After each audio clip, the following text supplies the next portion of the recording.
মাশায়েখের কথা কি কোরআনে আছে নাকি? আমি বলি নামাজের কথা তো আল্লাহ কোরআনে বলেন নাই, আল্লাহ তো বেহেশতের কথা কোরআনে বলেন নাই, দুজখের কথা কোরআনে বলেন নাই। আল্লাহ তাআলা বেহেশত বলেছেন জান্নাত শব্দ দিয়া, আর দুজখের কথা আল্লাহ নার শব্দ দিয়া ব্যবহার করেছেন। নামাজের কথা আমার আল্লাহ সালাত দ্বারা ব্যবহার করেছেন।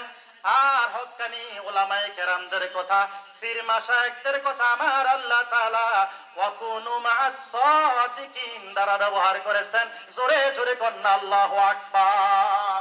সেজন্য হক্কানি উলামায়ে কেরাম পীর মাশায়েখদের সাথে আমাদের সংস্পর্শ থাকতে চাই। জোরে কোন ঠিক কিনা? পীর মনে করেন দুই প্রকার। কয় প্রকার? কথা বলেন, কয় প্রকার? আজকে বাংলাদেশের মানুষ না বুঝে মাজারে সিজদা করছে, বাজারে সিজদা করছে, গাছের কাছে সিজদা করছে, বিভিন্ন মিনারের কাছে, বিভিন্ন সৌদের কাছে সিজদা করছে।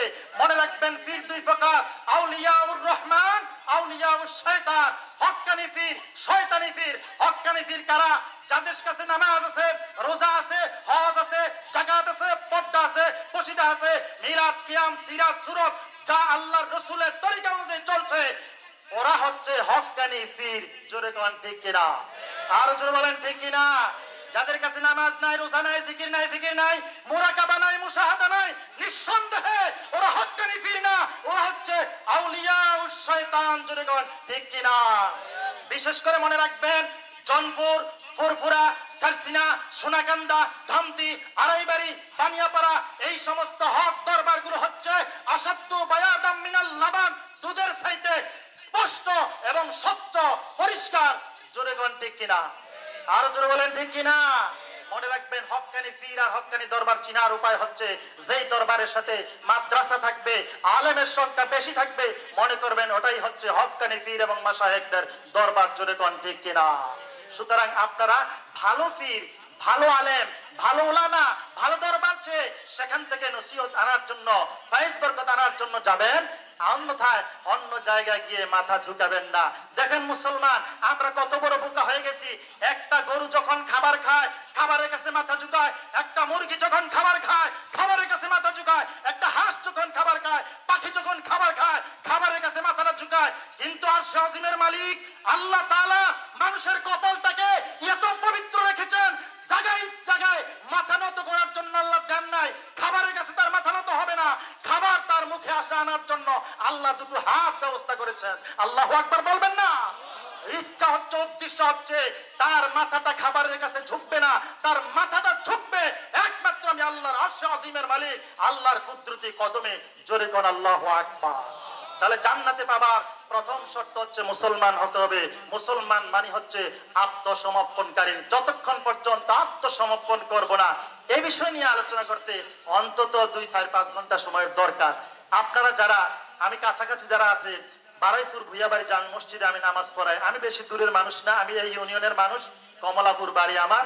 আমার আব্বার নাম মাওলানা আব্দুল মালেক। সুতরাং আমি প্রতি সপ্তাহে বারাইপুর ভুইয়াবাড়ি জামে মসজিদে নামাজ পড়াতে আসি। যাদের সময় হয়, সুযোগ হয়, ফাঁকে ফাঁকে আপনার সেখানে যাবেন, আমি আলোচনা শুনিয়ে থাকবো। তবে আর 5 মিনিট কথা বলবো। আল্লাহ তাআলা মুসলমানদেরকে বলেছেন মুসলমান নর এবং নারীর জন্য হচ্ছে আল্লাহর ক্ষমা। জোরে কোন সুবহানাল্লাহ। 2 নম্বরে আল্লাহ বলছেন ওয়াল মুমিনিনা ওয়াল মুমিনাত, বিশ্বাসী নর এবং নারী তাদের জন্য আল্লাহ তাআলা রেখেছেন জান্নাত। সুবহানাল্লাহ বলবেন না? তারপরে আল্লাহ তাআলা বলেছেন ওয়াল কানিতিনা ওয়াল কানিতাত, আনুগত্যশীল নর এবং নারীর জন্য আল্লাহ রেখেছেন জান্নাত। ওয়াস সাদিকিনা ওয়াস সাদিকাত, আল্লাহ তাআলা সত্যবাদী নর এবং নারীর জন্য জান্নাত রেখেছেন। ওয়াস সাবিরিনা ওয়াস সাবিরাত, ধৈর্যশীল নর এবং নারীর জন্য। ধৈর্যের আমাদের দরকার আছে নাকি নাই? জোরে বলে আছে নাকি নাই? মনে রাখবেন বীর সেই ব্যক্তি যেই ব্যক্তির রাগের সময় রাগ দমন করে। কুস্তি খেলায় কিংবা মল্ল যুদ্ধে পরাস্ত করার কাউকে নাম বীর নয়। রাসূলুল্লাহ বলছেন লাইসা শাদীদু বিসসুরা ইন্নামা শাদীদু ইয়ামলিকু নাফসাহু মিনকাল গাদাব। মল্ল যুদ্ধে কিংবা কুস্তি খেলায় কাউকে পরাস্ত করার নাম সে প্রকৃত বীর নয়। প্রকৃত বীর হচ্ছে, সুপুরুষ হচ্ছে যেই ব্যক্তি রাগের সময় রাগ দমন করে। আল্লাহু আকবার বলবেন না? রাসূলুল্লাহ সাহাবীকে তালিম দিলেন, ইকদিব, তুমি তোমার রাগকে দমন করো, এটা তোমার জন্য বড় তালিম। ভাইরা আমার, রাসূলুল্লাহ কেমন ধৈর্যশীল ছিলেন। রাসূলুল্লাহ দিনের দাওয়াত পৌঁছাতে যেতেন, তায়েফের জমিনে রাসূলুল্লাহ গিয়েছেন দিনের দাওয়াত পৌঁছানোর জন্য। তায়েফবাসী রাসূলুল্লাহকে তার বিনিময়ে পাথর নিক্ষেপ করেছেন। ভাইরা আমার, যারা তায়েফ গিয়েছেন নিশ্চয়ই দেখেছেন রাসূলুল্লাহর নামে একটা মসজিদ আছে, মসজিদে রাসূল। বুড়ির বাড়ির কাছে তায়েফের পাহাড়ের নিচে আমি নিজ চোখে দেখে এসেছি। রাসূলুল্লাহ যখন নামাজের জন্য মসজিদের ভিতরে যাইতেন, কাফের মুশরিকেরা পাহাড় থেকে রাসূলুল্লাহকে পাথর দিয়ে আঘাত করার জন্য প্রস্তুতি নিয়েছেন। ভাইরা, আমরা চিনলাম না রাসূলকে, আমরা চিনলাম না। আরবের পাহাড়ের বালিকোনা পর্যন্ত আমার রাসূলকে চিনেছে। একটা পাথর পাহাড়ের উপর থেকে কাফের মুশরিকেরা রাসূলুল্লাহর উপরে ফেলে দিলেন। এমন সময় ছোট্ট আর একটা পাথর আমার আল্লাহকে বলেছেন, আল্লাহ তুমি আমাকে শক্তি দাও, আমাকে ক্ষমতা দাও, ওই বড় পাথরটাকে আমি ধাক্কা দিয়ে তাকে প্রোটেক্ট করে নেই, আটকিয়ে নেই। সুবহানাল্লাহ বলবেন না? উপর থেকে বড় বিশাল পাথরটা পাহাড়ের উপর থেকে মসজিদে রাসূলুল্লাহর উপরে ফেলে দিলেন, আর ছোট্ট একটা পাথর এসে ওই পাথরটাকে আটকে দিলেন। আজও পর্যন্ত সেই স্মৃতি তায়েফের জমিনে, তায়েফের সেই পাহাড়ে রয়েছে। আমি নিজ চোখে দেখে এসেছি ছোট্ট পাথরটা বড় পাথরটাকে ধাক্কা